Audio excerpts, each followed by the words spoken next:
A neve caía grossa sobre a estrada deserta quando o jovem no carro importado cometeu um ato de extrema covardia contra uma estudante de medicina, abandonando-a à própria sorte no meio da tempestade. Uma década depois, o destino o colocaria em uma mesa de cirurgia, diante de um rosto que o faria estremecer de reconhecimento. O rangido das tábuas do assoalho arrancou Serafina do sono. O velho chão de madeira da casa rural denunciava cada passo, por mais leve que fosse. Um instante antes, ela sonhava com algo quente e luminoso, mas a realidade a recebeu com um inverno rigoroso, janelas cobertas por rendas de gelo e um manto branco que sufocava as paisagens familiares. Com cuidado para não acordar a irmãzinha, escorregou debaixo do edredom de retalhos. Polina, aos 9 anos, resmungou sonolenta e virou-se, ainda envolta naquela paz infantil que Serafina havia perdido há muito, aos 19. O ar gelado da manhã de janeiro invadia o ambiente, misturado ao cheiro reconfortante do fogão a lenha e de pães recém-saídos do forno. As vidraças da cozinha já estavam limpas do gelo, sinal de que a mãe havia se levantado cedo. Lenha de bétula estalava alegre na lareira, enquanto o silêncio reinava na casa, quebrado apenas pelo tic-tac monótono do relógio de parede. Acordou minha andorinha? A voz rouca veio do canto da cozinha onde vovó Dúnia, envolta em um avental de chita sobre um suéter grosso, mexia algo em um panelão de ferro. Seus cabelos brancos, presos por um lenço desbotado, emolduravam um rosto sulcado por rugas, mas com um olhar surpreendentemente vivo para seus quase 80 anos. Já pensei que ia dormir até a hora do almoço. Bom dia, vovó. Serafina aproximou-se e beijou a face macia que cheirava a ervas secas. Cadê todo mundo? Seus pais saíram antes do amanhecer. Seu pai arruma o laboratório de física para a inspeção do distrito, e sua mãe organizou uma atividade de leitura extraclasse. A velha observou a neta com um sorriso malicioso. Sempre o estudo em primeiro lugar. Como deve ser. Você saiu igual a eles. Só que tem algo diferente nos seus olhos. Não serão assuntos do coração, será? Serafina desviou o olhar para a janela, onde o gelo desenhava padrões intrincados. Lá fora, o cenário de sempre. Os telhados vizinhos cobertos de neve, o poço de madeira enegrecida pelo tempo, a pequena igreja ao longe, testemunha silenciosa de gerações. Mas estranhamente tudo lhe parecia ao mesmo tempo íntimo e distante, como se olhasse para a própria infância através de um véu de anos, já transformada em outra pessoa. Bobagem, vovó, disse, fingindo indiferença. Só a faculdade, a prática no hospital. Como explicar sobre Georgie? Como descrever a maneira como o coração acelerava quando, absorto nas aulas, ele de repente lhe dirigia um sorriso só para ela? Como confessar que aquele rapaz tímido de voz baixa e mãos hábeis, havia ocupado seus pensamentos a ponto de acompanhá-la até ali, na casa dos pais? Melhor não perturbar a tranquilidade da avó, e muito menos a dos pais. Platão Ilyich e Aleftina Petrovna, professores respeitados na vila, tinham ideias bem definidas sobre como as coisas deveriam ser. Primeiro, a apresentação formal à família, só depois, qualquer palavra sobre sentimentos. Serafina quase ouvia a voz do pai repetindo essa máxima. Vovó Dúnia não insistiu. Com destreza retirou do forno uma panela de mingau, e o aroma quente se espalhou pelo cômodo. Senta aqui, minha flor, come alguma coisa. Ontem mal te vi direito, chegou tarde, cansada. Seus olhos examinavam a neta com carinho. Emagreceu demais. Só sobraram esses olhões no rosto. A avó notava as mudanças. Serafina havia crescido, e em seu olhar agora havia uma seriedade adulta, forjada nos meses de estudo intensivo. Depois do café, a jovem ajudou a arrumar a cozinha e ofereceu-se para acender o fogão no quartinho de vovó Dúnia. Desde que os pais de Serafina, formados em pedagogia, haviam voltado à vila natal para lecionar, a bisavó vivia com eles. Seu espaço pequeno e aconchegante ficava no fundo da casa, como um refúgio de outro tempo. Ao cruzar a porta, Serafina sentiu-se transportada. Ali o passado respirava, ícones escurecidos pelo tempo no canto sagrado, um baú pintado com motivos intricados, maços de ervas pendurados no teto. Nas paredes, fotos emolduradas, o bisavô em uniforme militar, uma jovem vovó Dúnia com um bebê nos braços, rostos sérios de parentes que Serafina nunca conhecera. Gosta do meu cantinho? A voz da avó surgiu suave, enquanto ela trazia nas mãos uma caixa antiga de madeira. Sempre gostei, respondeu Serafina, sincera. Parece que aqui o tempo parou. O tempo não para, menina. Ele se deposita em camadas como os anéis de uma árvore. A velha sentou-se na beira da cama e bateu no colchão, convidando-a a se aproximar. E a gente, igual a árvore, carrega toda a vida dentro de si. Venha, quero mostrar uma coisa. Do interior da caixa, retirou um papel amarelado frágil ao toque. É a notificação da morte do seu bisavô. Chegou em 43. Sua voz baixou, quase um sussurro. Mas eu já sabia 3 dias antes. O coração me disse que ele não voltaria. Serafina passou os dedos pela superfície áspera do papel. As palavras, morreu como herói, estavam desbotadas, mas ainda legíveis. Eu era enfermeira na frente de batalha. Quando a notícia oficial chegou, voltei para os Cliuche, ajudar minha mãe tocar a casa. E fiquei. Vovó Dúnia guardou o documento e segurou as mãos da neta, nodosas mas surpreendentemente quentes. Nossas mulheres são especiais, Serafina. Especial? Como?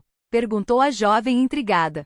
Adorava ouvir histórias da avó, mas às vezes ela dizia coisas que a família atribuía à idade. O domingo, a velha fixou-a com intensidade.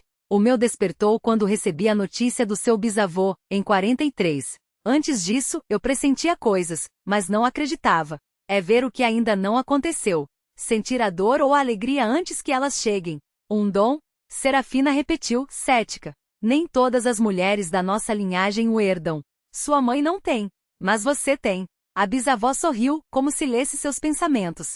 Não acredita, eu sei. A fé não vem por palavras, vem pelos fatos. Mas guarde minhas palavras. Em nosso sangue, o dom surge depois de um grande abalo, como se algo dentro da gente se quebrasse e depois se recompusesse de outra forma. Do fundo da caixa tirou um livro encadernado em couro gasto, as páginas amareladas pelo tempo. Este livro de ervas passou de minha mãe para mim, e dela para a avó dela. É mais velho que qualquer um nesta casa. Aqui não há só receitas, há a sabedoria das que vieram antes de nós. Um dia será seu. Serafina recebeu o volume com cuidado. Um cheiro acre e antigo subia das páginas. Ervas, cera, o peso dos anos. Obrigada, vovó, murmurou emocionada, pressionando o livro contra o peito. Vou ler tudo. Quando chegar a hora, corrigiu a velha, guardando o livro de volta na caixa. Agora me conte, como estão as coisas na cidade? É verdade que os mercados estão vazios e que as pessoas fazem fila até a esquina por um pão? A conversa tomou outro rumo. Serafina falou sobre a vida no alojamento estudantil, os plantões exaustivos no hospital, o inverno rigoroso de 91, quando as prateleiras das lojas esvaziavam e a escassez apertava a população. A incerteza em relação ao dia seguinte havia se tornado um estado permanente. O meio-dia já havia passado quando Polina espiou pela porta, desgrenhada como um pinheiro sacudido pelo vento, mas com o rosto iluminado. Simocha, você prometeu ir deslizar na ladeira comigo. Vamos, corre, sorriu Babá Dúnia. A juventude se faz valer. Serafina passou o dia inteiro com a irmã. Deslizaram pela colina de neve, moldaram um boneco de neve e depois vagaram pela aldeia coberta de branco. Em casa as esperava o jantar e os pais recém-chegados da escola, cansados, mas satisfeitos com o trabalho realizado. A noite transcorreu em conversas tranquilas sobre a vida escolar, as novidades da aldeia e os planos para o verão. Já na hora de dormir, enquanto Serafina trançava os cabelos, a mãe entrou no quarto. Ainda bela, com a mesma trança castanha que a filha, agora entremeada por fios prateados. E aí, como vão seus progressos? Perguntou Aleph Petrovna, sentando-se na beira da cama. Conseguiu dominar a anatomia? Consegui, sorriu Serafina. Tudo bem, mamãe. A prática é interessante, os professores são rígidos, mas justos. A mãe assentiu, satisfeita. Você sabe como é importante ter uma profissão, especialmente agora quando tudo está tão instável. Medicina é segurança. Sim, mamãe. Serafina conteve um suspiro. Quantas vezes já ouvirá aquelas palavras? Sem educação, não se vai a lugar nenhum. Uma pessoa instruída deve. E os pais só queriam o melhor, haviam dedicado a vida ao ensino das crianças do campo, investindo alma no trabalho, apesar do salário mísero, que ainda por cima atrasava por meses. Aleph Petrovna olhou atentamente para a filha. Algo está te incomodando? Serafina hesitou. Poderia contar sobre Georgi. Mas então lembrou das regras severas do pai, de sua contenção em demonstrar afetos. Não, só estou cansada da viagem, respondeu, desviando o olhar. A mãe não insistiu. Beijou-a na testa, desejou boa noite e saiu do quarto. Serafina ficou acordada por muito tempo, revivendo a cidade, os estudos de Georgi. Voltou também a conversa com Babá Dúnia sobre o dom da previsão. Era ridículo, claro, mas nas palavras da bisavó até as fábulas ganhavam um peso inesperado. A manhã seguinte trouxe uma notícia inesperada. Ligou Zóia, amiga de infância que agora morava no distrito. Ao saber da visita de Serafina, insistiu para que fosse vê-la. Venha passar um dia, pelo menos. Vamos conversar como antigamente. Tenho tantas novidades. No café da manhã, Serafina compartilhou o convite. Encamenca? Repetiu o pai, abaixando o jornal. Pode ir. Só que o ônibus anda irregular. Melhor pegar o da manhã e pernoitar lá. Ou será que não vale a pena? Interrompeu Babadúnia, afastando-se da xícara de chá. Todos olharam surpresos para a velha. Ela raramente se intrometia nas decisões da família, preferindo observar em silêncio. Por que, vovó? Perguntou Serafina. Vi algo ruim, respondeu Evdokia Makarovna, firme, mas em voz baixa. Sonhei que você se perdia na nevascada, gritava, e eu não ouvia sua voz. Não vá, se mocha. Platon Ilitch trocou um olhar com a esposa e sorriu, conciliador. Mamãe, que superstição é essa? Serafina é uma moça adulta, estudante, vai para o distrito, não para a taiga. Adultos também desaparecem, teimou Babadúnia. E sinto que essa viagem não trará nada bom. Serei cuidadosa, prometeu Serafina, para acalmar a bisavó. E à noite já estarei na casa de Zóia. Ligo assim que chegar. Babadúnia balançou a cabeça, mas não discutiu mais. Apenas acompanhou a neta com um olhar longo e preocupado, e quando Serafina já saía do quarto, chamou-a. Se mocha, leve isto. A velha estendeu um pequeno embrulho de tecido branco. É absinto, cardo e uma pitada de sal. Contra mal olhado. Guarde no bolso, não jogue fora. Serafina sorriu, mas aceitou o amuleto e guardou-o com cuidado no bolso do casaco, para não magoar a bisavó. Que estranha apreensão era aquela de Babadúnia. E por que justamente agora? Mas Serafina não deu importância. À frente, a esperava o reencontro com a amiga, a chance de falar sobre Georgie sem julgamentos, e acima de tudo, um dia livre da vigilância dos pais. Já na parada de ônibus, esperando o transporte, pensou em contar a Zóia sobre os medos da bisavó. Vai rir da minha cara, imaginou. Enquanto isso, não duvidava nem por um instante de que nada de mal poderia acontecer. Afinal, o sol brilhava, a neve rangia sob os pés, e à sua frente estendia-se um dia inteiro de liberdade. Quando o ônibus chegou, ela acenou para Polina, que a acompanhará até ali, e acomodou-se no banco duro, observando pela janela embaçada. Do lado de fora desfilavam campos nevados, aldeias esparsas, bosquetes congelados. E em seu bolso, o amuleto da bisavó, um lembrete silencioso de que passado e presente, crença e descrença, pressentimentos e acasos se entrelaçavam na vida como os desenhos geométricos do gelo na vidraça. O apartamentozinho de Zóia ficava no segundo andar de um prédio de 5 andares, daqueles construídos às pressas nos anos finais da era soviética nas periferias dos distritos. Um espaço padrão de um quarto, mas que ela chamava, orgulhosa, de meus aposentos. Comparado à casa dos pais com seu fogão a lenha e anexos, aquele apartamento com água quente e aquecimento central parecia, de fato, o auge do conforto. Sinta-se em casa, disse Zóia, tirando o casaco de Serafina. Só não tenho chinelos para te oferecer. Não tem problema, fico de meias. Serafina entrou no quarto, onde reinava um caos criativo, livros didáticos misturados a revistas de moda, posteres de cantores estrangeiros nas paredes, roupas espalhadas pela cama. Desculpa a bagunça, justificou Zóia, juntando as coisas e jogando-as numa cadeira. Sempre quero arrumar, mas o tempo não dá. Vou fazer um chá. A antiga amizade logo retomou seu curso, e em pouco tempo as duas estavam sentadas na cozinha, trocando confidências e atualizando-se sobre a vida.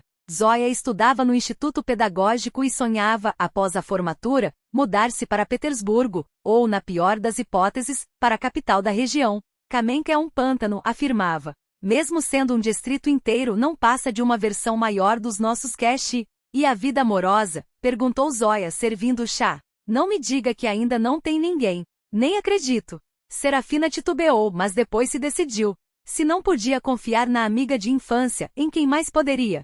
Tem um rapaz. Georgie. Os olhos de Zóia brilharam de curiosidade. Conte tudo. E Serafina contou. Como se conheceram durante o estágio no hospital, sua delicadeza, o momento em que passou a vê-lo não apenas como colega, mas como um homem. Lembrou-se dos pequenos gestos, como ele ajustava com cuidado seus movimentos durante os procedimentos, como certa vez lhe trouxe uma maçã para reanimar as forças, como segurou a porta para que ela passasse primeiro. Ficamos conversando muito depois das aulas. Ele sabe tanto, adora a história da medicina. Diz que seu bisavô era médico rural. Zóia ouvia, apoiando o queixo na mão, até que perguntou. E já se beijaram? Serafina corou. Não, o que está pensando? Nós só. Já sei, interrompeu Zóia, decepcionada. Tudo ainda muito certinho. Primeiro apresentar aos pais, depois casamento, aí sim podem se dar as mãos. Você é tão antiga. Só quero que seja do jeito certo, justificou Serafina, constrangida. Zóia bufou. Que moderna você é, hein? Hoje ninguém vive assim. A Kátia da minha turma paralela já mora com o Maxim, e nem são casados. A Tânia então, está envolvida com um professor. Todo mundo acha normal. Os pais dela não ligam. Os meus ligariam, respondeu Serafina, baixinho. E quem pediu a opinião deles? Zóia saltou da cadeira e começou a andar nervosamente pela cozinha. Cinca, você vive como se fosse de outro século, como se não tivesse vida própria. Quer passar a juventude toda esperando esse seu Georgi tomar coragem para algo sério? Ele já tomou uma decisão, surpreendentemente, disse Serafina, baixinho. Como assim? Zóia parou de repente. Vocês falaram do futuro? Ele quer ir para a região, entrar na faculdade de medicina. Diz que juntos será mais fácil. Zóia cruzou os braços, olhando Serafina com uma mistura de incredulidade e pena. Claro que você vai esperar por ele, enquanto ele estuda. E se lá ele encontrar uma garota mais disposta? Por que você fala assim? Serafina sentiu algo se contrair dentro dela. Você nem conhece ele. Mas eu conheço esse tipo de rapaz certinho de família boa, retrucou Zóia, amarga. Eles ficam anos rodando em volta e de repente pá, aparecem com alguma cidadezinha sem frescura que não tem esses seus complexos. E você aí, acreditando em contos de fada. Ela bateu com o dedo na têmpora de Serafina. A sua aldeia está aqui, na sua cabeça. Você vai ficar presa nesse jeito antigo enquanto todo mundo vive a vida. Serafina colocou a xícara na mesa com mãos que tremiam levemente. Como é que uma conversa tinha virado discussão? E por que a amiga de infância de repente parecia tão distante, como se um muro invisível, mas intransponível, tivesse caído entre elas? Acho que vou embora, disse Serafina, levantando-se. Ainda pego o último ônibus. Ah, para com isso.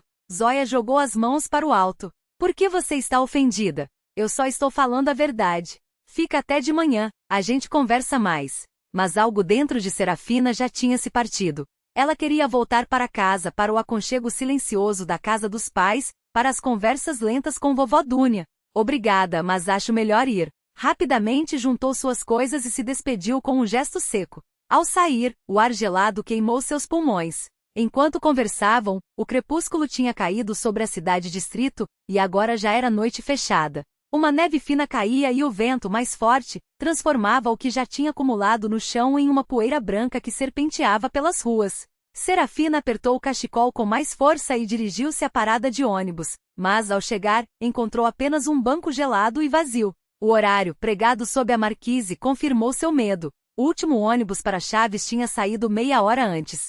E agora? Passou pela sua cabeça. Voltar para a casa de Zóia era a última coisa que queria. Depois da discussão, parecia humilhante.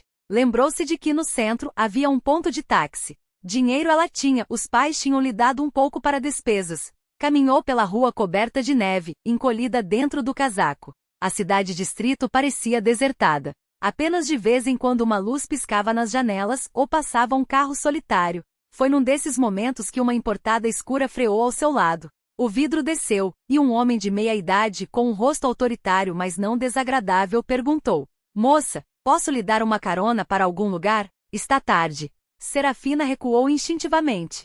Não, obrigada. Eu me viro sozinha. Você deve estar esperando o ônibus. Ele sorriu. O último já foi. Eu mesmo vim da rodoviária. E táxi hoje não tem não, explicou. O Petrovic, único motorista daqui, bebeu e meteu o carro num monte de neve. Com esse tempo pode esperar até de manhã. Serafina hesitou. Por um lado, a proposta soava suspeita, por outro, as palavras do homem faziam sentido. E o que ela ganharia ficando até de manhã congelando na parada? Entre, disse o homem, abrindo a porta. Prometo deixá-la inteira e em segurança. Ah, meu nome é Arcadi, aliás.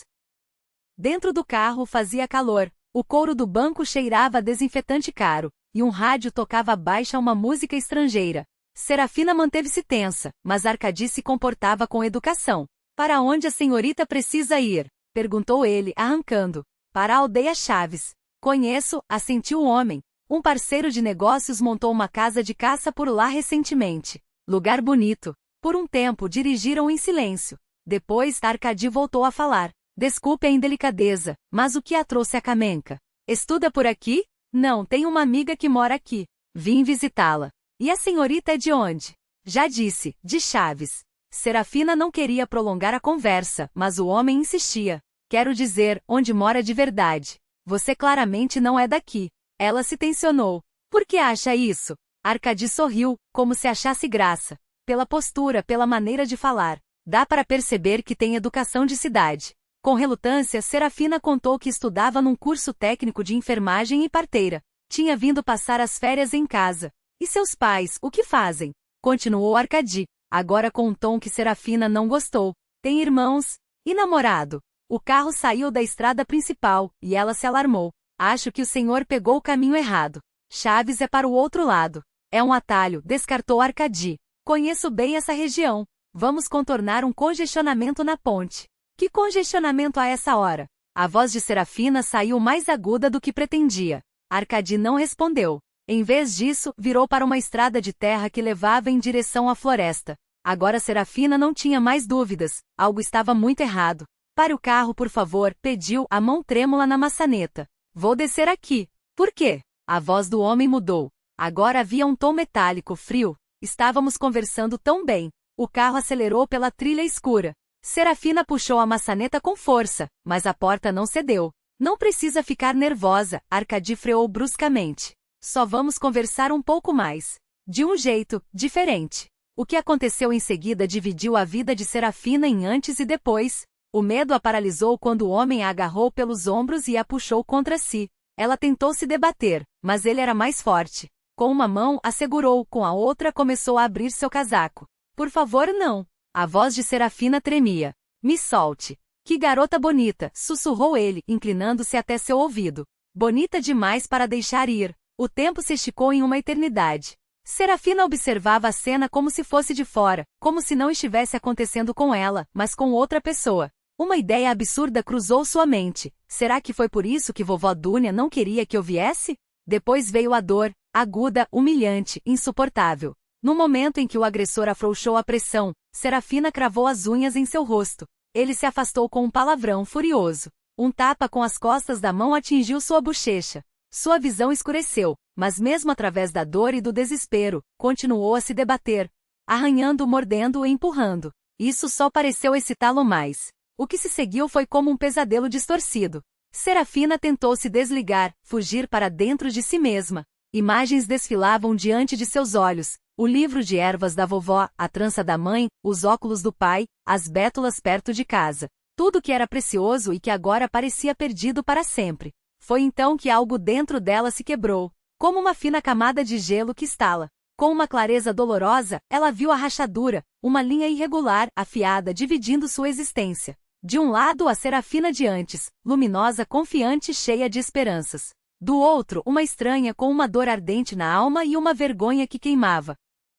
Quando tudo acabou, Arcadi ajustou a roupa com calma e ligou o motor, como se nada tivesse acontecido. Seu rosto estava impassível. Sem dizer uma palavra, voltou para a estrada principal e meia hora depois, parou à beira de um povoado. Pode descer, ordenou. Chaves fica a uns 2 quilômetros naquela direção. Com mãos trêmulas, Serafina juntou os pedaços rasgados de tecido, tentando em vão recompor sua aparência. As lágrimas escorriam silenciosas pelo rosto, mas nenhum soluço escapava de seus lábios. Um tremor fino sacudia seu corpo, enquanto os lábios murmuravam palavras desconexas como uma prece quebrada. Valor aos bons relacionamentos, atirou Arcadi com desdém quando ela saía do carro, a voz gélida como o vento que cortava a noite. Muitos no seu lugar estariam agradecidos por um desfecho assim. E nem pense em abrir a boca para alguém, ou te encontro e te faço arrepender. Entendido? Serafina não respondeu. Permanecia imóvel à beira da estrada, apertando contra o peito a bolsa surrada,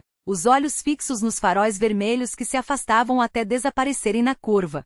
Só então, quando o silêncio da noite a envolveu por completo, ela afundou os joelhos na neve suja e se deixou levar por um choro convulsivo, desesperado, como se o próprio corpo se partisse em gritos abafados. Não havia mais pensamentos, apenas um vazio que a empurrava adiante, os pés movendo-se por instinto em direção às chaves. O frio mordia a pele, mas era um incômodo distante, insignificante diante do gelo que se espalhava por dentro, congelando cada emoção, cada memória. A casa recebeu com a luz amarela das janelas, quente e familiar. Ao cruzar a soleira, o cheiro de ervas secas e pão fresco a atingiu como um soco, o aroma da infância, da segurança que agora lhe parecia uma mentira. Antes que pudesse se esconder, a mãe surgiu do corredor, o rosto se transformando em máscara de alarmada incompreensão. Serafina! Aleftina Petrovna parou a meio caminho, os olhos saltando dos cabelos desgrenhados ao vestido rasgado sob o casaco, a mancha arroxeada que se espalhava pela maçã do rosto. Você não ia passar a noite na casa da amiga?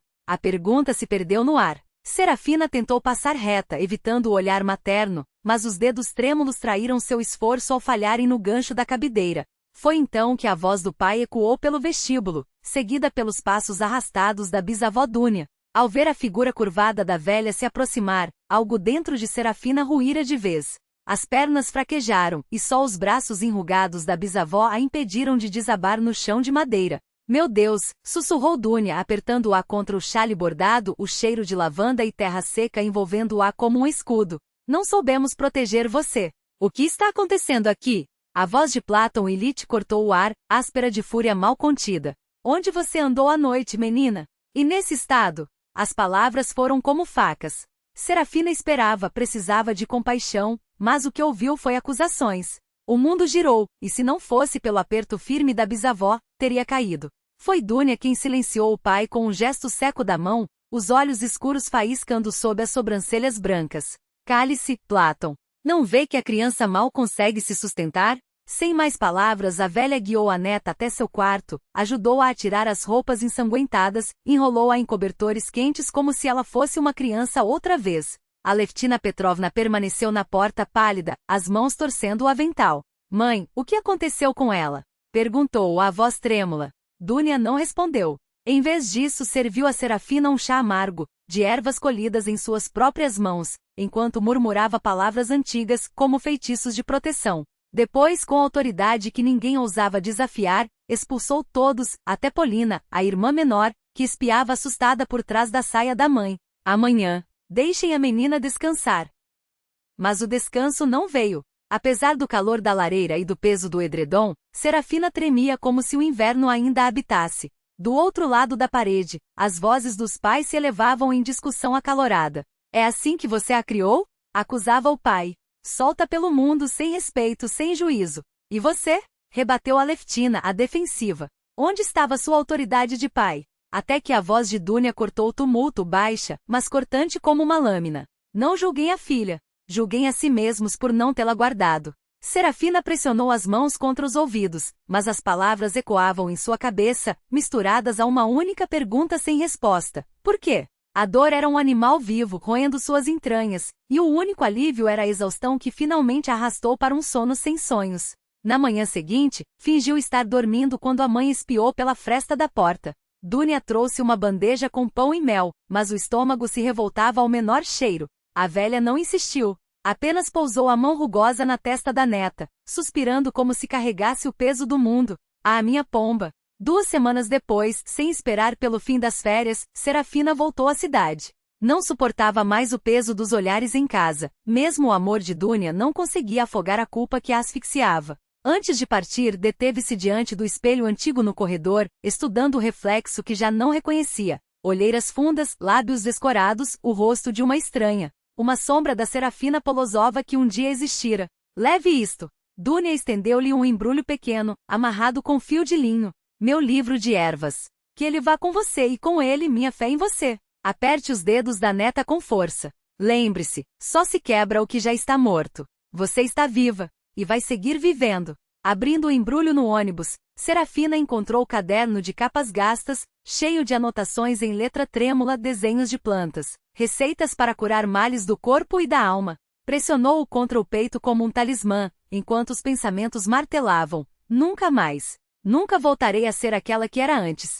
Mas no fundo, bem no fundo, uma centelha teimava em arder. A memória das mãos de Dúnia, a força das ervas, a promessa de que mesmo quando tudo desaba, algo sempre permanece. Algo que nem a violência nem a vergonha poderiam apagar. A dor corroía o que já estava ferido, como ácido sobre uma chaga aberta. Nina lhe dera um endereço à farmacêutica de confiança, daquelas que ajudavam moças em apuros. Serafina encontrou uma porta discreta no porão de um prédio antigo, onde o cheiro de álcool e ervas mofadas a recebeu como um golpe. Uma loira desbotada de idade indefinida, mediu-a com um olhar calculista. Quanto tempo? 2 meses sai mais caro. Tenho dinheiro? A bolsa com a mesada e as economias queimavam no bolso, mas em vez de pagá-la, Serafima ouviu-se dizer, vou pensar. E saiu correndo, como se o ar daquele lugar a asfixiasse. Nina estranhou depois a mudança de ideia. Serafima não soube explicar que entre as prateleiras de frascos empoeirados, ecoaram-lhe as palavras de Babadúnia, toda vida tem valor, mesmo a que nasce do amargo. A velha dizia que até o absinto, erva amarga do campo, tinha seu propósito. E foi a ela a única que nunca julgara que Serafima recorreu. Com um embrulho de roupas e uma mentira para a faculdade, licença por motivos familiares, partiu para os Cliuche, a aldeia onde a bisavó morava. A casa paterna recebeu-a com um silêncio tenso. A mãe, ao vê-la na porta com a mala, entendeu tudo sem palavras. Não me diga que... Olhou para o quarto dos pais como se temesse que o marido ouvisse. Sim, mamãe. Pela primeira vez, Serafima disse em voz alta, e uma estranha leveza inundou-lhe o peito. Estou grávida. Aleph Petrovna cobriu o rosto com as mãos. Meu Deus, Simotcha, como? Mas Serafima só perguntou, a Babadúnia está em casa? O encontro com a bisavó foi diferente. A velha, ainda mais encurvada e murcha que na última vez, abraçou-a com uma força inesperada. Cheirai que trouxeste notícias. Pesadas. Na pequena sala de Evdokia Makarovna falaram até anoitecer. Serafima contou tudo, a violência, os meses de tormento, as dúvidas que a devoravam. A bisavó ouviu em silêncio, apenas os olhos úmidos brilhando na penumbra. Filhinha sussurrou quando Serafima terminou. Às vezes a vida nos prova até o limite, mas nada é por acaso. Levou-se com esforço até um baú, de onde tirou uma caixa de madeira gasto e um baralho antigo. Não é para adivinhação, esclareceu ao ver a expressão da neta. É para enxergar o caminho. As cartas caíram sobre a mesa em um padrão intrincado. Evdokia passou os dedos nodosos sobre elas, como se decifrasse um mapa invisível. Depois recolheu-as com cuidado. Lembras que falei do dom que corre em nosso sangue? Pula gerações. Tua mãe não tem, mas tu sim, só está adormecido. Que dom, vovó? Serafima perguntou exausta. Que previsão? Só tenho desgraça e vergonha. Nem toda dor permanece dor, respondeu a velha. Às vezes, o que parece ruína é semente de algo novo. E teu dom despertará, através do sofrimento. E a criança? O que fazer com ela? Evdokia tomou as mãos da neta entre as suas, ásperas e quentes como terra ao sol. Não carregues isso como maldição, disse firme. Esse filho será tua salvação, mesmo que agora não vejas. Será uma menina, continuou, como se lesse um futuro já escrito. E através dela encontrarás tua força. Como poderei amá-la se ao vê-la lembrarei de tudo? A bisavó cortou-lhe a palavra. A alma de uma criança é pura. Ela não tem culpa, e o coração decide sozinho quando a seguras nos braços. Ficaram em silêncio. Depois Evdokia acrescentou, como se falasse consigo mesma, verás teu agressor novamente daqui a anos. E isso será um teste. Serafima quis protestar, mas a bisavó foi tomada por uma tosse seca, arrancada do peito. A neta correu por água, ajudou-a a deitar. À noite, quando a velha melhorou, Serafima foi para seu quarto, onde Polina já resfolegava no sono.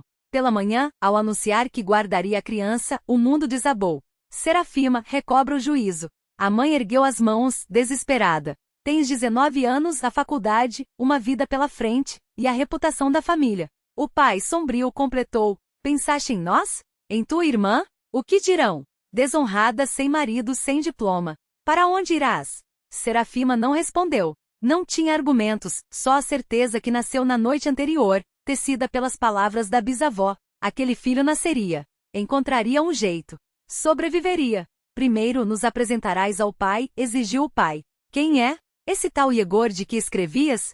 Georg corrigiu Serafima automaticamente. Mas não é ele. A voz foi tão baixa que os pais demoraram a entender. Quando entenderam, o silêncio pesou como chumbo. Então quem? Aleph Petrovna perguntou, trêmula. Serafima não respondeu. Não conseguiu pronunciar a verdade em voz alta. O pai empurrou o prato com violência. Está claro. O que está claro, papai? A pergunta explodiu dela, inesperada. Que tua filha? Que sua filha exemplar, a aluna brilhante, se transformou nisto. Ele bateu o punho na mesa. Cala a boca. Não falas assim nesta casa.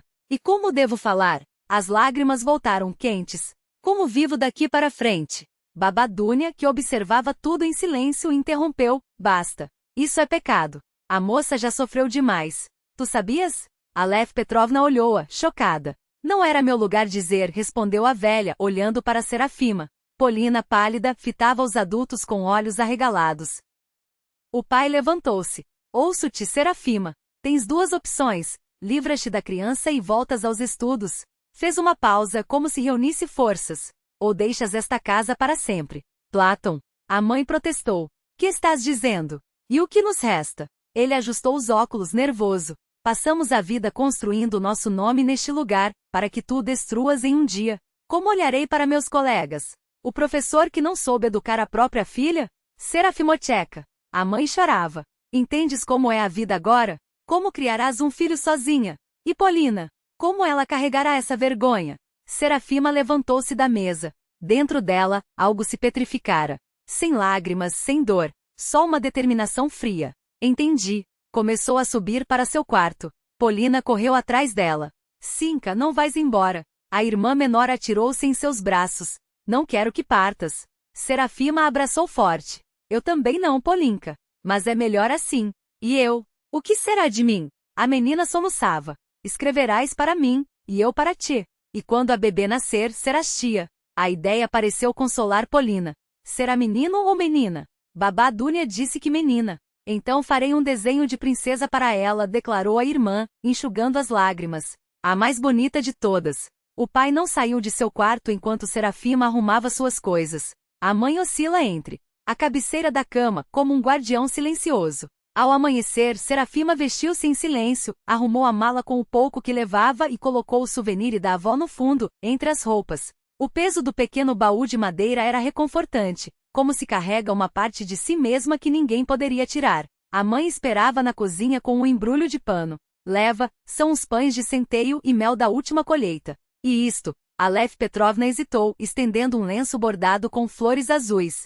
Era da tua avó. Ela queria que tu o tivesses.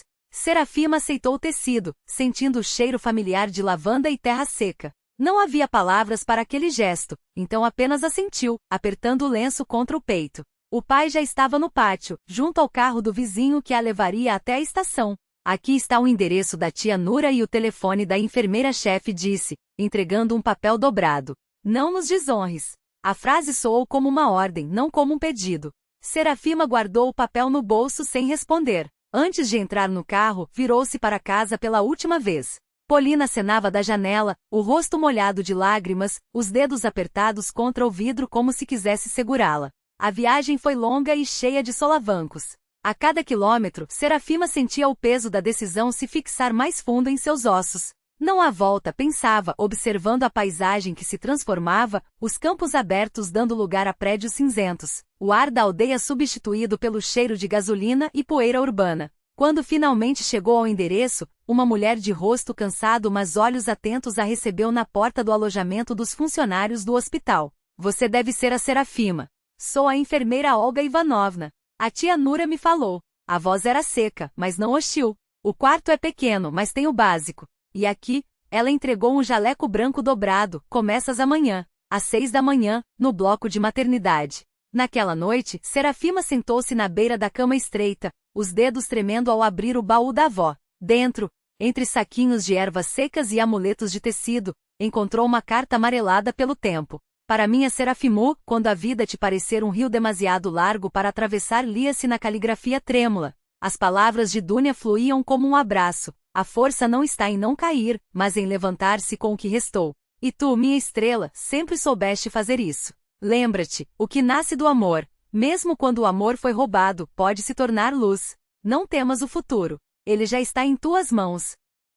Serafima fechou os olhos, pressionando a carta contra a barriga arredondada. Pela primeira vez em meses, respirou fundo sem sentir que o mundo desabava. Amanhã seria outro dia. E ela estaria pronta. A mala aberta na cama revelava um mundo de memórias. Serafima passou a noite inteira revirando seu conteúdo, como se cada objeto pudesse lhe devolver um pouco da segurança perdida. Fotografias amareladas pelo tempo, cartas do fronte com letras trêmulas, um livro de orações de capa desgastada pelos anos e pelas mãos de sua avó. E então, sob uma pilha de papéis, apareceu uma pequena caixa de madeira. Dentro, um anel antigo com uma pedra violeta escura, quase negra sob a luz fraca do quarto. A ametista sussurrou, lembrando-se das histórias que Dunia contava. Pedra da clarividência, filha. Quem a usa vê além das aparências. Ela deslizou o anel no dedo, e ele se ajustou como se tivesse sido feito para ela. Um calor estranho espalhou-se pelo peito, como se a própria Dúnia, através daquele último presente, lhe estendesse uma bênção silenciosa. Pela manhã, Serafima deixou a casa dos pais. Só Polina foi despedi-la até a estação. Os pais não podiam se ausentar da escola. O adeus foi rápido, mas amargo. Polina lhe entregou um envelope com um pedido: só abre no ônibus. É para ti. Já no assentos traseiros, entre sacolas e olhares distantes dos outros passageiros, ela encontrou dentro do envelope um desenho infantil, feito com traços desajeitados, mas cheio de cuidado. 3 figurinhas, uma grande, uma menor e uma minúscula. Embaixo, com letras de criança, a legenda: Simá, eu e teu bebê. Contra o conselho do pai, ela não voltou para a capital da região, mas sim para a cidade onde estudava. Lá, pelo menos, havia rostos conhecidos, a possibilidade de retomar os estudos, de se agarrar a algo que ainda fizesse sentido. Mas os planos desmoronavam um após o outro. A comandante do alojamento estudantil, antes tão acolhedora, agora franzia os lábios ao vê-la. A minha querida ainda não se nota, mas logo vai ficar óbvio. Aqui não é asilo. Se está matriculada, fique, se não, libere o espaço. George evitava encontrá-la, desviava o olhar nos corredores da escola técnica. As amigas, ao saberem da gravidez, demonstraram piedade, mas mantinham distância, como se sua desgraça fosse contagiosa. Arrumar um trabalho revelou-se ainda mais difícil. Na sua situação, balançavam a cabeça nos escritórios. Não temos vagas para meio período. E quem vai cobrir por você quando entrar de licença maternidade? O dinheiro derretia entre suas mãos. O único refúgio que encontrou foi um quarto barato na periferia, alugado por uma senhora surda que não fazia perguntas.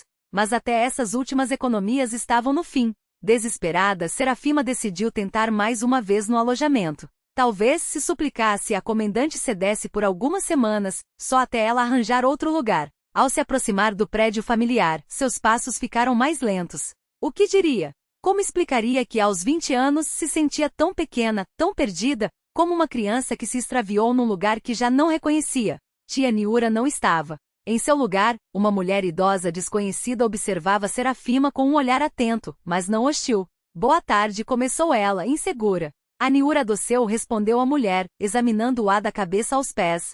Iroída Stepanovna, estou substituindo. E você? Qual é o seu caso? Serafima gaguejou. Havia algo naquele olhar, direto, porém não frio, que lhe deu coragem. E então, entre pausas e palavras truncadas, contou tudo. A gravidez, a licença acadêmica, o dinheiro acabando, a impossibilidade de encontrar um teto. Iroída Stepanovna ouviu em silêncio, sem interrompê-la. Quando Serafima terminou, a mulher fez uma pergunta inesperada. E com a medicina? Como iam seus estudos na escola técnica? Bem, mais ou menos, surpreendeu-se Serafima. Quase terminei o 3º ano. Só faltam os exames finais. E depois? O que planeja? Voltar a estudar após o parto. Quis entrar na faculdade de medicina, mas agora, ela encolheu os ombros. Agora é só sobreviver. Iroída Stepanovna bateu levemente com o lápis na mesa, pensativa. Aqui não vai dar, as regras são claras, disse finalmente. Mas há outra opção. Fez uma pausa, como se pesasse cada palavra. Tenho uma casa grande, herdada dos meus pais. Meu filho quase não está em casa, trabalha em turnos. Para uma velha sozinha, uma ajuda doméstica seria uma bênção. Há um quarto disponível, espaço de sobra. Pense nisso. Serafima não acreditava no que ouvia. Mas a senhora nem me conhece. Às vezes conhecemos uma pessoa melhor em 1 minuto do que em anos de convivência, respondeu Iroída Stepanovna firme. Decida-se. Ou assim, ou de jeito nenhum. 2 horas depois, elas já seguiam numa velha mosquite, emprestada por um vizinho. O carro rangia a cada buraco da estrada, mas Serafima mal notava. Seu coração batia acelerado, como se pressentisse que aquela viagem marcava o início de algo novo. A casa era de 2 andares, antiga, mas sólida e bem cuidada. Ao entrar, um cheiro familiar a envolveu. Pão recém-assado misturado a ervas secas, como na cozinha de Dúnia. Seu quarto, uma svetoka clara, com uma cama arrumada, uma comoda, uma mesinha junto à janela. Tinha na parede um ruzique bordado com guindastes, aqueles pássaros que, segundo a avó, traziam sorte e proteção. Fique à vontade, disse Iroída Stepanovna. O banheiro fica no fim do corredor, a cozinha embaixo. Eu mesma faço a limpeza, mas se quiser cozinhar, pode. E não se preocupe com pagamentos agora. Ela interrompeu Serafima antes que a jovem pudesse protestar. Conversamos sobre isso quando você arranjar um trabalho. Por enquanto, descanse. Vejo que está exausta. Nos primeiros dias, Serafima manteve-se cautelosa. Tanta sorte parecia irreal. Mas logo percebeu que Iroída Stepanovna era uma mulher de palavra. Essa enfermeira aposentada, ela ainda fazia bicos, ora substituía a comendante do alojamento, ora ajudava na policlínica quando faltava pessoal. Vivia com simplicidade, mas com uma dignidade que não se abalava pelas circunstâncias. À noite, enquanto tomavam chá, as duas começaram a se conhecer. Iroída Stepanovna falava de sua vida, como perdeu o marido veterano de guerra, para uma doença anos depois do conflito, como criou o filho sozinha, como sobreviveu aos anos de escassez. Agora tudo mudou, dizia, mexendo a colher na xícara. A Rússia entrou em novos trilhos. Uns enriquecem, outros se afundam, mas nós nos mantemos de pé. O importante é não perder a dignidade. Serafima ouvia e, sem querer, comparava a Adúnia. Ambas tinham aquela força interior, aquela sabedoria que vinha de ter enfrentado a vida sem se curvar. Mas se a bisavó era guardiã das tradições antigas, Iroída Stepanovna estava firme no presente, olhando para o futuro sem medo. Uma semana depois, Serafima já não se sentia uma hóspede. Ajuda nas tarefas domésticas, preparava o jantar quando a anfitriã se atrasava. Em troca, Iroída compartilhava seu conhecimento médico, auxiliava nos estudos para os exames finais que Serafima sonhava prestar após o parto. Até que uma noite a porta da frente bateu com estrondo. Um homem alto, de ombros largos mas postura ligeiramente curvada, entrou sem tirar os sapatos. "Mãe, estou em casa!" gritou, e ao ver Serafima na sala congelou no lugar. "E esta quem é?" "Esta é Serafima", respondeu Iroída Stepanovna, saindo da cozinha com um pano nas mãos. "Ela vai ficar conosco por um tempo. E este é Timofei, meu filho." Serafima baixou os olhos, constrangida pelo olhar fixo do homem. Ele cheirava a óleo de máquina e a um leve traço de álcool, mas seus olhos não tinham maldade, apenas surpresa e uma ponta de desconcerto. "Fique se quiser", resmungou ele por fim, pendurando a jaqueta e seguindo para a cozinha. Mais tarde, quando Timofei se retirou para seu quarto, Iroída Stepanovna contou sua história. Amava uma garota desde a escola, Natasha, mas ela escolheu seu melhor amigo, Lyosha. Timofei sofreu em silêncio, casou-se com outra por desespero, ou assim a mãe acreditava, e o casamento durou apenas um ano. Desde então fechou-se em si mesmo, mergulhou no trabalho como torneiro mecânico e nos fins de semana, às vezes se afogava na garrafa. "Ele é bom", suspirou Iroída Stepanovna. "Só está tão sozinho quanto você." Serafima fingiu não perceber a insinuação, mas algo dentro dela doeu. A memória de Georgie ainda era recente demais, e a ideia de novos laços a aterrorizava. Os dias seguiam seu curso e ela aprendia, pouco a pouco, que até nas tempestades mais escuras é possível encontrar um porto, mesmo que temporário. O tempo passou com sua cadência própria, e o corpo de Serafima começou a mudar. Sua barriga arredondava-se a cada semana, até que em um dia comum, ela sentiu os primeiros movimentos do bebê, um empurrãozinho tímido, quase imperceptível, que a fez conter a respiração. O susto foi tão grande que escapou-lhe um grito abafado.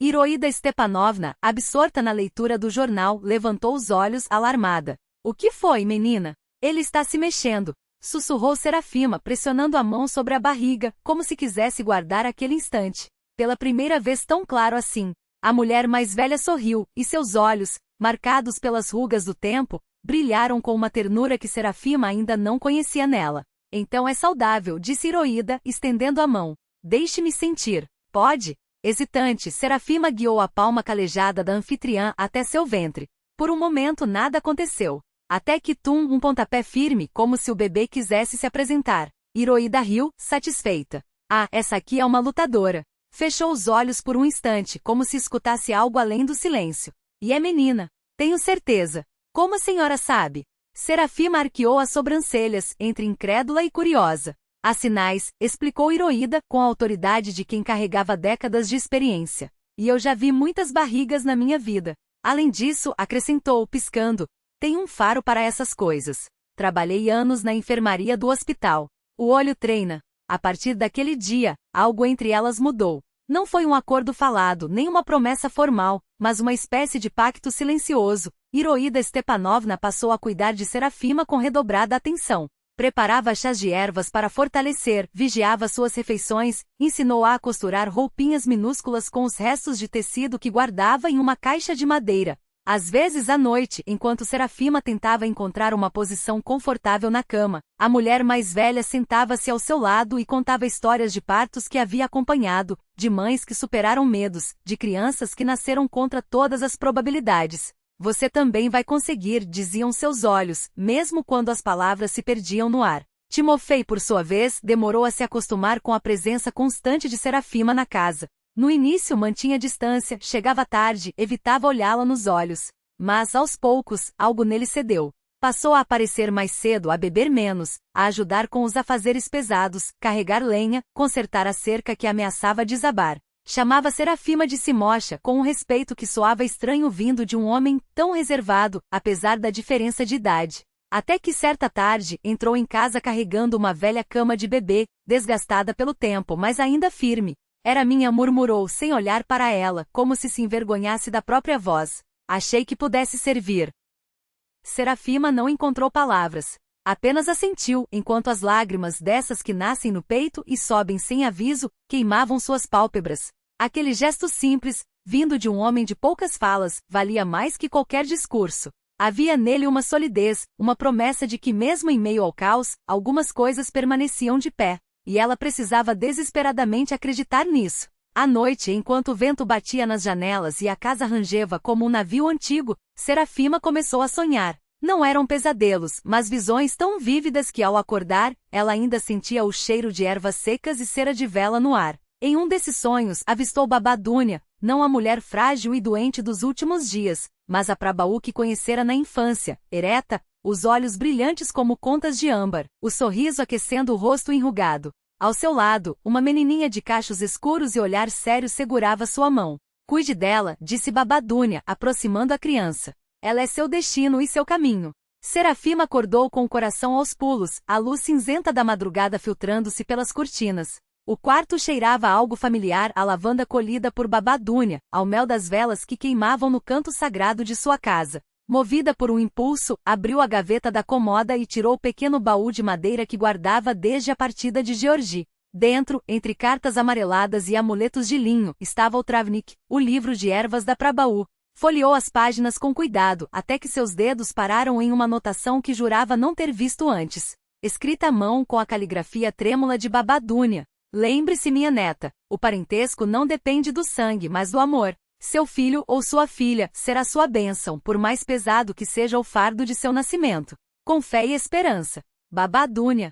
Serafima pressionou o livro contra o peito, como se pudesse absorver através do papel a força daqueles que já se haviam ido. As lágrimas vieram, mas desta vez não eram amargas. Eram claras, quase leves, como a água que lava a terra depois da tempestade. De repente entendeu, ela não estava apenas sobrevivendo. Estava vivendo, não por si mesma, não apenas pelo bebê que carregava, mas por algo maior, pela corrente invisível que ligava sua mão à de Babá Dunya, a da menininha do sonho, a das mulheres que viriam depois. O sol nascia além da janela, pintando o céu com tons de rosa e ouro. Era o primeiro dia de uma vida que finalmente fazia sentido. Com um cuidado quase reverente, Serafima guardava cada desenho de Vasilissa em uma pasta separada como se fossem relíquias. Imaginava o dia em que, já crescida, a filha folhearia aquelas páginas e ela diria, com a voz embargada, olha só, minha filha. Foi sua tia Polina quem fez estes desenhos para você, quando você ainda nem tinha nascido. Timofei, a princípio, mantinha distância. Desajeitado, não sabia como agir perto daquele ser minúsculo que chorava, dormia e exigia cuidados constantes. Mas, aos poucos, a curiosidade venceu a timidez. Primeiro espiava a menina na manjedoura com um olhar furtivo, depois passou a ajudar nos banhos, segurando a pequena com mãos que, apesar da rudeza, tremiam de cuidado. Até que certa tarde, Serafima o flagrou inclinado sobre o berço, observando Vasilissa dormir com uma expressão tão terna que lhe apertou o coração. Ela é tão parecida com você, murmurou Timofei ao perceber sua presença, como se temesse quebrar o encanto. As mesmas sobrancelhas, o mesmo narizinho. Serafima aproximou-se, examinando os traços da filha. Evitava pensar em outras semelhanças, em outros rostos que poderiam estar ali refletidos. Não buscava sombras do passado nos olhos da criança, amava-a simplesmente, com uma intensidade que crescia a cada dia, natural como a respiração. Conforme Vasilissa crescia, Serafima notava nela uma sensibilidade incomum. A menina parecia absorver as emoções ao redor como uma esponja. Chorava quando o ar na casa ficava pesado, sorria e arrulhava quando a paz se instalava. Aos 8 meses, um episódio a deixou intrigada. Na véspera de um dia ensolarado sem uma nuvem no céu, Vasilissa ficou inquietante, recusou a comida e chorou sem motivo aparente. Na manhã seguinte, uma tempestade de rara violência desabou sobre a região, como se a filha tivesse pressentido a fúria da natureza antes mesmo das primeiras gotas. Quando Vasilissa completou 1 ano, Serafima sentiu que era hora de retomar seus estudos. Trabalhava como enfermeira em meio período numa clínica local, enquanto Iraida Stepanovna cuidava da pequena. Mas ela queria mais. Não posso ficar presa entre 4 paredes, confessou a amiga certa noite. Preciso me formar de verdade, terminar o curso técnico e entrar na faculdade. A babá Dúnia sempre disse que eu seria uma boa médica. E eu acredito nisso. Iraida aprovou com um aceno. Está certa. Vou falar com o diretor da clínica, ele me deve uns favores. Arrumo um contrato oficial para você meio período, e com a Vasilissa eu ajudo. Estude. Assim começou um novo capítulo. A rotina de mãe, estudante e trabalhadora era exaustiva, mas cada minuto valia a pena. Os dias, embora cheios, transbordavam significado. Timófei, por sua vez, passava mais tempo em casa. Auxiliava com a menina, trocava fraldas, contava histórias antes de dormir. Entre ele e Serafima nascia algo que não era paixão ardente, mas uma afeição profunda feita de confiança, respeito e um entendimento silencioso, como se ambos soubessem, sem palavras, o que o outro precisava. O momento decisivo chegou quando Vasilissa tinha 1 ano e meio. A menina já balbuciava palavras, dava os primeiros passos cambaleantes e certa tarde, ao ver Timófei entrar em casa com o rosto fechado, estendeu os bracinhos e disse, claro como água, papa. O tempo parou. Serafima seguiu imóvel, Iraida levou a mão ao peito, e Timófei pareceu ser atravessado por aquela sílaba infantil. Seus olhos, sempre tão sérios, encheram-se de uma luz que Serafima nunca vira antes. Ajoelhou-se, abriu os braços e Vasilissa, tropeçando, correu para se aninhar em seu ombro. Talvez valha a pena começar tudo de novo, ele murmurou naquela noite, quando ficaram sozinhos na cozinha. Pensei muito nisso. Em você, na Vasilissa e em nós. Não estou com pressa, acrescentou ao ver sua hesitação. Só quero que saiba, estou falando sério. E posso esperar o tempo que for preciso. O casamento foi simples, entre poucos. Iraida Stepanovna irradiava felicidade ao ver o filho, outrora perdido na garrafa, transformado ao lado da esposa e da enteada. Convidaram apenas os mais próximos, colegas de Serafima, amigos de Timófei da fábrica. Da família só Polina apareceu, escapando de casa com a desculpa de uma excursão escolar. Adolescente, olhava para a irmã com admiração e não se cansava de observar Vasilissa. Ela é um milagre, sussurrou quando ficaram a sós. Mamãe e papai não sabem o que perdem. Conto tudo para eles, mas é como se não ouvissem. Não se preocupe, respondeu Serafima, suave. A dor deles também precisa de tempo. Ranores, preconceitos, são como cascas grossas no coração. Mas o tempo vai amaciando devagar. Polina a abraçou. Você mudou. Ficou mais sábia. Serafima sorriu, mas nos olhos não havia amargura, apenas uma serenidade conquistada. A vida ensina. 3 anos se passaram. Vasilissa crescia uma criança extraordinária, doce, mas de personalidade forte, com uma inteligência que surpreendia os adultos e um jeito único de enxergar o mundo. Serafima concluiu o curso técnico com louvor e foi aceita na faculdade de medicina. Dividia-se entre as aulas, o trabalho no setor cirúrgico do hospital distrital, onde começou como auxiliar de enfermagem, mas logo ganhou respeito pela dedicação, e a vida familiar. Timófei, por sua vez, deixou o chão de fábrica e foi promovido ao escritório de projetos. A vida, apesar das dificuldades da época, encontrava seu ritmo. Foi numa noite de inverno que tudo mudou novamente. A família jantava em silêncio quando Vasilissa, distraída, mexendo a colher na papinha, levantou os olhos para a janela e disse, tranquila, a vovó está chegando. Todos trocaram olhares. Qual vovó, querida? A vovó Iraida está bem aqui, respondeu a idosa, acariciando a cabeça da neta. Não é você, balançou a cabeça Vasilissa. É a outra vovó, a de flores. Timófei franziu a testa, confuso, mas Serafima congelou, tomada por um pressentimento estranho.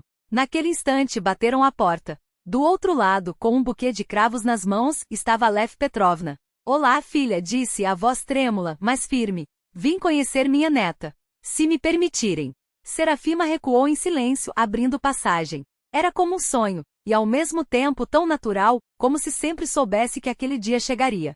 Vasílissa saiu do quarto, observou a estranha com atenção, depois estendeu a mão e disse serena: Olá, vovó. Eu estava esperando por você. Aleph Petrovna não resistiu. Caiu de joelhos no chão da entrada e chorou, apertando contra o peito a pequena mão da neta. Serafima as observava, e a dor acumulada por anos se dissolvia, dando lugar a algo novo, compreensão, perdão, a esperança de que até as feridas mais profundas podiam cicatrizar. Timófei aproximou-se, envolveu a esposa pelos ombros. Você está bem? Ela sentiu, sentindo o círculo se fechar, o passado finalmente solto, liberando espaço para o presente. Como se a memória ancestral guardada no sangue lhe sussurrasse: não há força maior que o amor para sarar o que está quebrado. No canto da sala, quase imperceptível, Iraida Stepanovna fez o sinal da cruz e murmurou algo entre os lábios. Na manhã de setembro, fresca mas ensolarada, Vasílissa girava diante do espelho, ajustando os lacinhos imaculados da farda escolar, enquanto Serafima arrumava a mochila da filha para o primeiro dia de aula. 5 anos haviam passado como um sopro. Nervosa? Perguntou, notando como a menina torcia a alça do novo material. Não, mamãe, respondeu Vasílissa, mas os dedinhos finos atraíam. Eu já sei tudo, e na voz infantil havia uma mistura de coragem e uma pitada de medo, como deve ser no início de cada grande aventura. Eu sei tudo, as letras, os números, explicou Vasílissa, orgulhosa. Foi a vovó Iraida que me ensinou. Ao ouvir essas palavras da cozinha, Ida Stepanovna sorriu. A neta de 8 anos havia se tornado o sentido de sua vida, especialmente depois que 3 anos antes, perderam Timofei. Claro que sabe, minha esperta, respondeu Serafima, beijando a cabeça da filha. Você é a menina mais inteligente que eu conheço. A vida seguia seu curso, intensa e repleta de pequenas alegrias e preocupações. Serafima consolidara-se como uma cirurgiã respeitada, admirada por colegas e pacientes. Pela primeira vez em muito tempo, tudo parecia se encaixar. Até a memória de Timofei, embora ainda presente em cada canto da casa, deixará de doer com a mesma intensidade. Mas nos últimos meses de vida com o marido, algo havia se desfeito. Timofei, antes tão presente e cuidadoso, começou a se afastar. A princípio, Serafima atribuíra aquilo ao cansaço, mas logo notou as mudanças: o cheiro de álcool, os retornos tardios, o olhar evasivo. A verdade veio à tona por acaso, em um comentário descuidado de uma colega da clínica. Seu Timofei e aquela Natália, sua paixão de escola, estão se vendo. Ela voltou para a cidade depois do divórcio. Serafima não deu a entender que soube, mas naquela noite observou o marido com mais atenção, como se sobressaltava ao toque do telefone, como desviava o olhar, como se perdia em pensamentos distantes. Iraida Stepanovna foi a primeira a perceber a transformação no filho e tentou adverti-lo. Timócha, o que você está fazendo? Tem uma família, uma filha. Reaja. Mas ele se esquivava. Não estou fazendo nada, mãe. Só estou ajudando uma velha amiga. Ela está sozinha, precisa de apoio. No entanto, suas chegadas em casa tornavam-se cada vez mais tardias, e seu humor mais sombrio. Serafima calou-se, mergulhada no trabalho e nos cuidados com Vasílissa, na esperança de que aquela fase passasse sozinha. Não passou. O momento decisivo ocorreu no aniversário de casamento. Ela preparou um jantar, enviou Vasílissa e a avó ao cinema e esperou o marido com velas e seu bolo favorito. Timofei chegou 2 horas mais tarde, com o rosto culpado e o cheiro de um perfume estranho. Precisamos conversar, disse Serafima, firme, quando ele se sentou à mesa. Eu sei, suspirou ele. Eu mesmo queria falar, Sioma. Estou confuso. A confissão saiu com dificuldade, as palavras tropeçando umas nas outras. Contou como reencontrara Natália por acaso, como ela chorara por sua vida desfeita, como antigos sentimentos haviam ressurgido. Não quero trair vocês, nem você nem Vasílissa, disse sem erguer os olhos. Mas também não posso mentir. Preciso de tempo para entender. Você terá que escolher, continuou Serafima, sentindo algo se partir dentro dela. Todas aquelas semanas de incerteza, de noites em claro, explodiram em palavras duras. E nós devemos esperar? Vasílissa deve ficar se perguntando se o pai a ama. Talvez seja melhor para ela não ter pai nenhum do que ter um assim. As palavras pairaram no ar. Timofei empalideceu, levantou-se e saiu. Serafima permaneceu sentada no escuro, olhando para as velas apagadas, sabendo que havia perdido o controle. Não deveria ter falado assim, pensou. Mas a dor e o cansaço falavam mais alto. Na manhã seguinte, um telefonema a acordou. Era a polícia. Frases curtas e brutais. Acidente.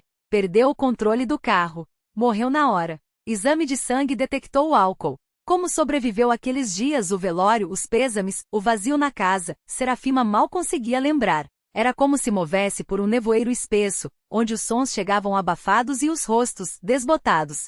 O único ponto de luz era Vasilissa, uma criança que, tendo perdido o pai idolatrado, precisava da mãe mais do que nunca. E havia Iraida Stepanovna, que apesar de ter perdido o único filho, encontrou forças para amparar a nora e a neta. A vida às vezes é cruel, disse ela, dias depois do enterro, enquanto tomavam chá na cozinha já tarde da noite. Mas nós somos uma família, e temos que seguir em frente.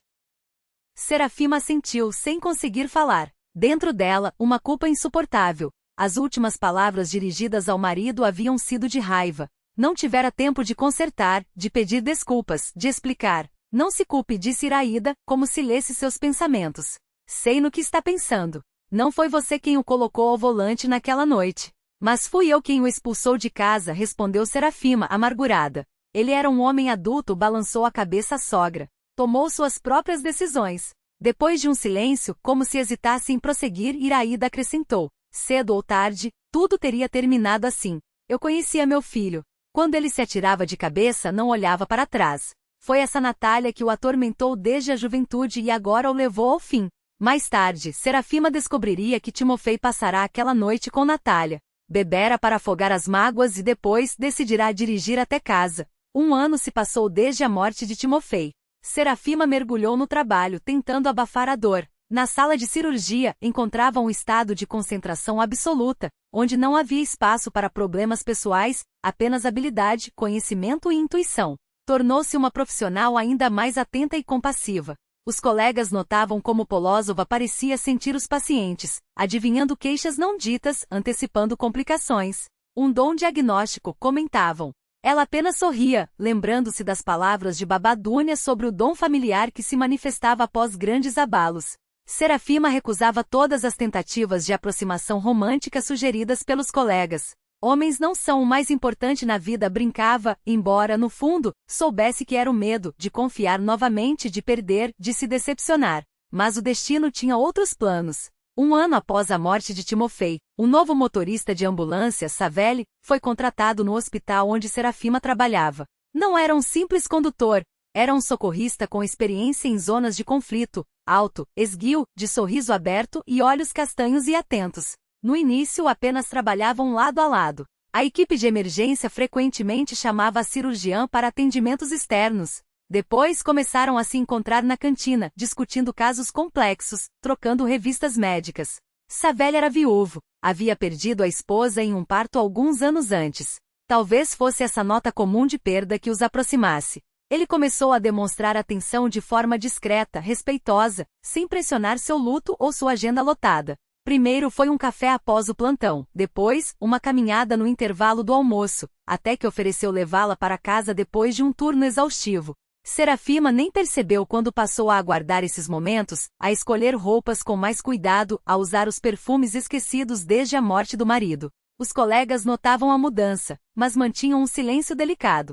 Só a enfermeira-chefe, que conhecia Serafima desde seus primeiros dias no hospital, um dia comentou: "Você voltou a brilhar, menina. E isso é bom.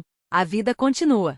Por muito tempo, ela evitou apresentar Savelli a Vasilissa e a Iraida. Mas quando finalmente o fez, a reação foi inesperada. Vasilissa, geralmente afável com visitas, manteve-se distante. E quando o homem se foi, disse de repente: "Ele não é quem você precisa, mamãe." Serafima surpreendeu-se, atribuindo aquilo ao ciúme da filha. Iraida Stepanovna também ficou visivelmente tensa no encontro e depois, expressou suas reservas com cautela. "Não se apresse, seu Musha. Observe melhor. Há algo nele, não sei explicar, como se fosse forçado."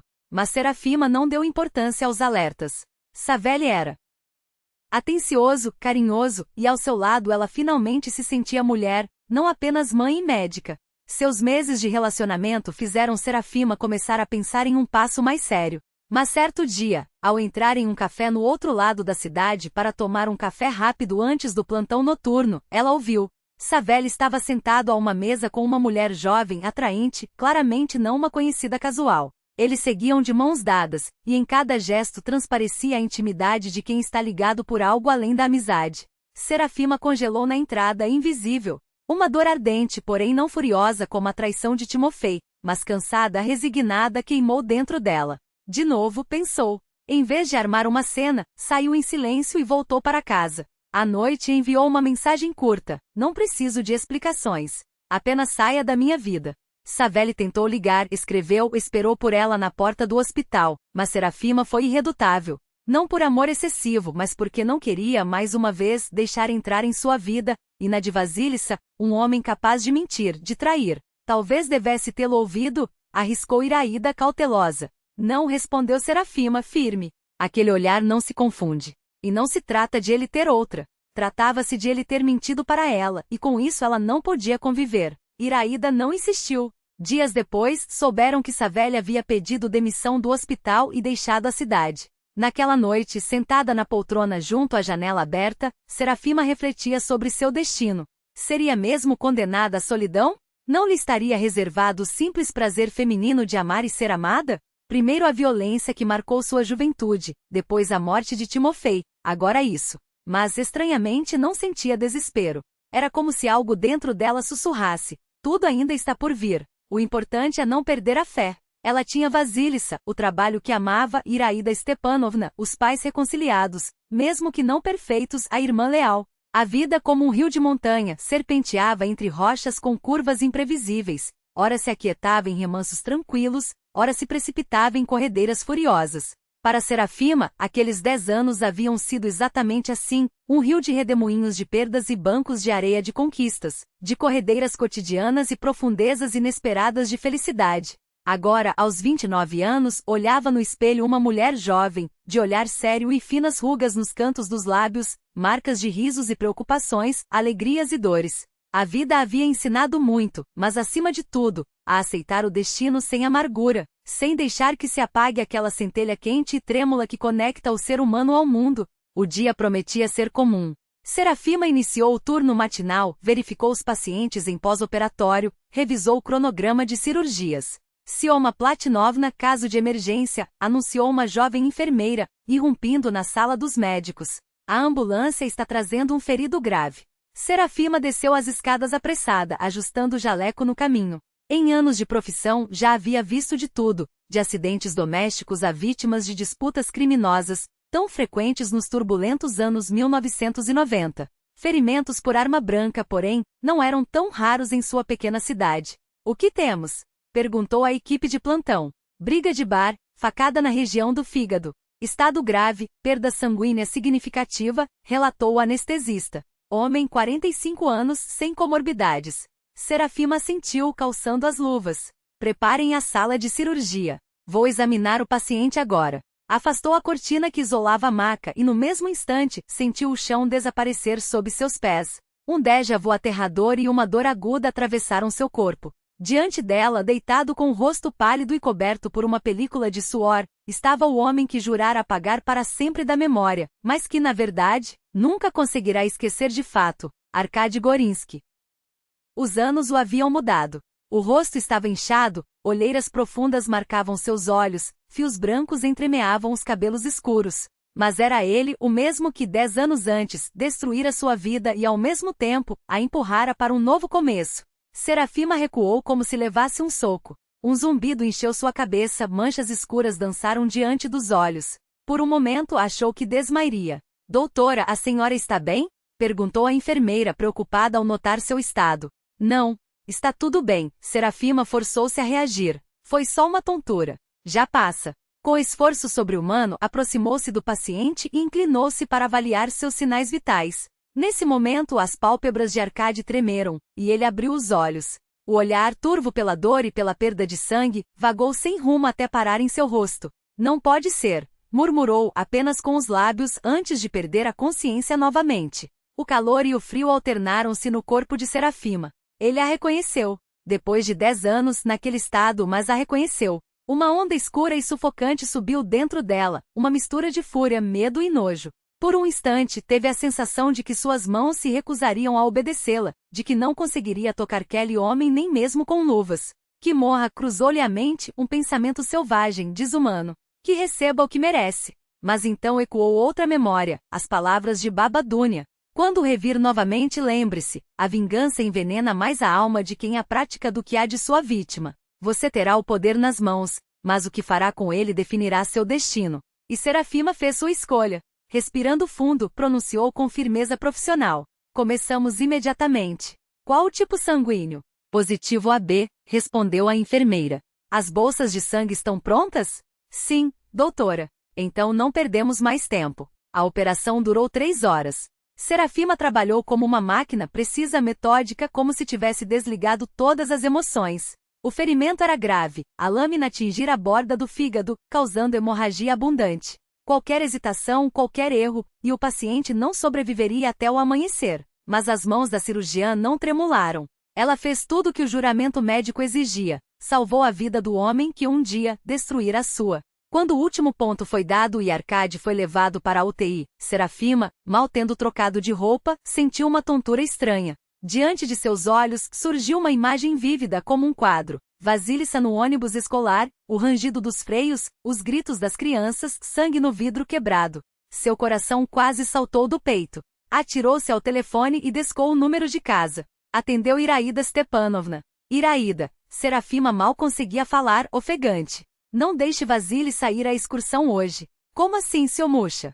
Surpreendeu-se a outra. Você mesma autorizou. Eles vão ao Museu Regional. Não a deixe ir, insistiu Serafima. Invente qualquer coisa, mas a mantenha em casa. Diga que eu pedi que tive um sonho ruim, um pressentimento. O que for. Iraída hesitou por um segundo. Está bem, acabou concordando. Não sei o que está acontecendo, mas vou segurar. Direi que ela precisa vir ao hospital para um exame.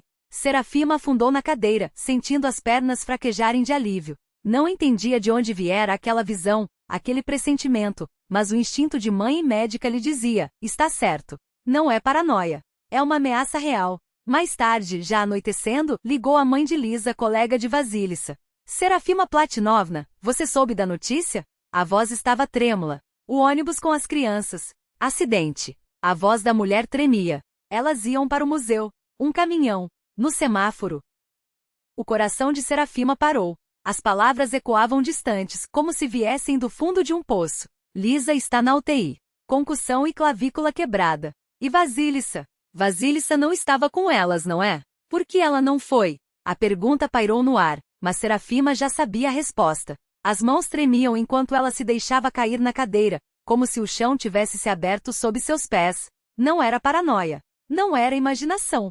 O pressentimento, aquele dar do qual Babá Dunia falará, aquele fio invisível que a ligava ao perigo antes mesmo que ele se materializasse, era real, e havia se manifestado no momento mais crítico como um farol na tempestade. Naquela noite, ao voltar para casa, Serafima sentia uma estranha serenidade, como se um círculo se fechasse e outro se abrisse. Salvara 2 vidas, a de um homem que um dia a destruíra, cumprindo seu juramento médico, e a de sua filha, confinando em algo maior que a lógica. Era como se o destino atestasse, medindo sua humanidade e sua sabedoria. E ela passará. Ao chegar, abraçou Vasílica com tanta força que a menina protestou rindo. Mãe, você vai me esmagar. Serafima sorriu entre lágrimas, apertando-a ainda mais. Perdoe-me, meu amor. É que estou tão feliz que você está aqui, comigo. No dia seguinte, enquanto revisava os pacientes pós-cirúrgicos, a enfermeira-chefe aproximou-se. Doutora Serafima, tem um visitante para a senhora. Diz que é assunto pessoal. Apresentou-se como irmão daquele homem o da ontem. A mulher baixou a voz como se o nome pesasse. Você atende? O primeiro impulso foi recusar, mas algo dentro dela, talvez aquele mesmo instinto que a salvara tantas vezes, sussurrou que aquele encontro era necessário. Diga que espere na sala dos médicos. Estarei lá em 15 minutos.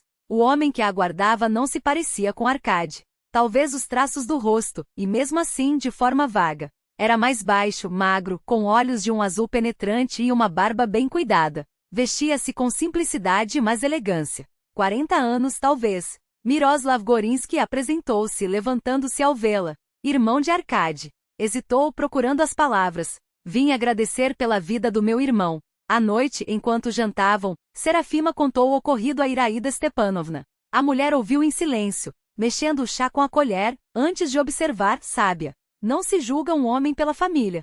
O ouro não perde o brilho mesmo no lodo. Quando Arcade já se recuperava, pediu para falar com Serafima a sós. Ela hesitou. Por que reviver feridas antigas? Mas, no fundo, sabia que tinha o direito àquela conversa. E talvez ele também. Deitado na cama do hospital, Arcade parecia uma sombra do que fora. O rosto marcava os anos, o olhar, apagado. Nada restava daquele predador arrogante de 10 anos atrás. Sei que minhas palavras não mudam nada, disse, sem encará-la. Mas queria que soubesse, eu me odeio por aquela noite. Serafima ouviu em silêncio, sem demonstrar emoção. Dentro dela, não havia frio desdém, mas uma quietude profunda. Ela havia superado aquele passado, transcendido o ponto que aquele homem já não tinha poder sobre ela. Não preciso do seu arrependimento, respondeu calma. Mas se isso o ajudar a ser melhor, que assim seja. Não o perdoo, mas também não desejo mal a você. Ao sair da enfermaria, encontrou Miroslav no corredor. Está bem? Perguntou ele, notando sua palidez. Sim, assentiu ela. Apenas uma conversa difícil. Posso convidá-la para um passeio? O parque do hospital está lindo agora. As tilhas estão floridas. Caminharam pelas alamedas em silêncio, inalando o doce perfume das flores. Finalmente Miroslav falou. Sabe, sempre senti que meu irmão carregava algo pesado. Agora entendo o que era. Não havia desculpas em sua voz, apenas amargura e pesar. Arkady e eu sempre fomos diferentes. Ele ambicioso e implacável. Eu, rio sem alegria, um ratinho de biblioteca, como dizia nosso pai. Mas eu sempre soube, havia algo podre nele. E em mim, olhou para as mãos nervosas ao ajustar os óculos, uma coluna. Talvez não tão visível, mas sólida. Serafima observou-o com um olhar novo. Baixo, magro, com fios brancos nas têmporas e gestos inquietos.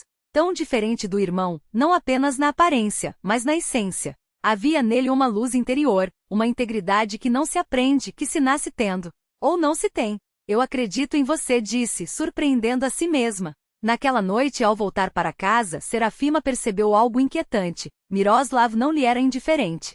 Desejava revê-lo, ouvir sua voz baixa e levemente rouca, notar as rugas que se formavam ao redor de seus olhos quando sorria. Mas afastou o pensamento com força. Não podia se permitir aquilo. As cicatrizes do passado, o medo de confiar, a responsabilidade com Vasilissa, tudo a obrigava a manter distância. Não posso cometer outro erro, repetia para si, especialmente agora, quando a filha estava em uma idade tão vulnerável. Mas o destino, como sempre, tinha seus próprios planos. Ao chegar em casa, encontrou Vasilissa sentada à mesa, concentrada em um desenho. Ao se aproximar, viu um retrato. Um homem de olhos azuis, surpreendentemente parecido com Miroslav, apesar do traço infantil. O que é isso? Perguntou, tentando disfarçar a emoção. É aquele tio que veio te ver no hospital, respondeu a menina, como se fosse óbvio. Sonhei com ele. Ele não vai nos machucar, mãe. Serafima sentou-se, sentindo as pernas tremarem. Pela janela, o vento quente de junho trazia o cheiro das tilhas em flor e a promessa de mudanças que já batiam à sua porta, esperando apenas que ela tivesse coragem de abri-la. As estações se sucediam, marcando o tempo com chuvas de primavera, calores de verão, nevoeiros de outono e neves de inverno. Um ano havia passado desde aquele encontro que dividira sua vida em antes e depois, um ano que revolucionara sua visão de mundo, mostrando como o destino tece padrões inesperados, unindo o que parecia impossível de ser unido. Arkady Goryansky, mal recuperado, vendeu sua empresa de construção e deixou a cidade. Diziam que fora para o Extremo Oriente começar do zero. Serafima não sentia mais ódio, nem sequer raiva. Apenas um alívio quieto, como se aquela página finalmente tivesse sido virada para sempre. Miroslav ficou. No início suas visitas eram raras e cautelosas, como se temesse quebrar a frágil confiança que nascia entre eles. Depois passou a aparecer com mais frequência, ora com um livro para discutir, ora com uma caixa de chás aromatizados para Iraida Stepanovna, ora com um quebra-cabeça para Vasilissa. Até a idosa se afeiçoou a ele. Um dia, quando ficaram sozinhos na cozinha, disse a Serafima o que já pensava há tempo. Nele há a mesma solidez que havia no meu falecido marido. Esses homens não traem cima. São como carvalhos, dobram-se ao vento, mas não se quebram. A própria Serafima resistiu por muito tempo. Para que complicações novas? Tinha sua filha, seu trabalho, o apoio de Iraida. Isso não bastava para a felicidade? Mas o coração não pede permissão. A cada encontro ficava mais claro. Miroslav tornará-se parte de sua vida, uma parte sem a qual já não queria viver. Decidiram se casar em uma cerimônia simples, apenas com os mais próximos. Entre os convidados estavam os pais de Serafima. A festa foi em casa, insistência de Iraida. Por que gastar com restaurante? Aqui fica mais íntimo, mais família. As mesas foram postas no jardim, sob a velha macieira. O dia amanheceu quente e sem vento, como se a própria natureza abençoasse aquela união. Entre os convidados estava Polina, agora uma jovem mulher segura de si, recém-formada em jornalismo. Com entusiasmo, ela contava sobre seu trabalho no jornal regional, as viagens a cidades distantes e as pessoas singulares que sua profissão a fazia conhecer. Serafima observou a irmã conversando animadamente com Andrei, um jovem professor do Instituto Técnico colega de Miroslav. Parece que em breve teremos outra festa como esta, sussurrou ao marido, indicando o casal com um sorriso. Miroslav concordou com um aceno de cabeça. Andrei é um bom rapaz, talentoso e sincero. Eles combinam. Um canto especial do jardim foi reservado para homenagear a memória de Babá Dunya. Sobre uma mesinha de madeira, sua fotografia em moldura rústica estava enfeitada com flores silvestres. Ao redor, velas e ramos de ervas colhidas segundo suas receitas. Você tinha razão, pensou Serafima, olhando para o rosto enrugado e sorridente na imagem. Tudo havia se encaminhado como deveria, como a bisavó sempre previra. Mas o momento mais significativo para a família veio com a viagem à aldeia natal de Serafima, em agosto. Cluj quase não havia mudado. As mesmas casas de madeira, os mesmos canteiros de dálias e malvas, o mesmo som dos baldes batendo no poço. Ela mostrou a Miroslav e a filha os lugares de sua infância, a escola onde seus pais lecionavam, o prado além da cerca onde colhia margaridas com as amigas, o rio onde aprendeu a nadar. Depois foram ao cemitério, até a tumba de Babá Dunya. Era um pequeno montículo coberto de grama, com uma cruz de madeira simples e uma placa desgastada pelo tempo. Último refúgio modesto de uma mulher cuja sabedoria havia guiado gerações. Ela foi extraordinária, disse Serafima, removendo com cuidado as ervas daninhas. Sobreviveu à guerra, à perda do marido, à fome e à miséria, mas nunca perdeu a fé na vida, nas pessoas, nem a certeza de que tudo tem um sentido, mesmo quando não o enxergamos de imediato. Miroslav ouvia em silêncio, enquanto Vasilisa ajudava a mãe, trazendo água do poço para regar as flores recém-plantadas. Apesar da pouca idade, a menina compreendia a importância daquele gesto, daquele elos entre vivos e mortos. Obrigada, babá, pensou Serafima, por tudo que me deu, a sabedoria, a força, a fé. Mas, acima de tudo, por me ensinar que há espaço para o milagre neste mundo. E o maior milagre é a vida, imprevisível, às vezes cruel, mas sempre surpreendente em sua busca por harmonia e luz.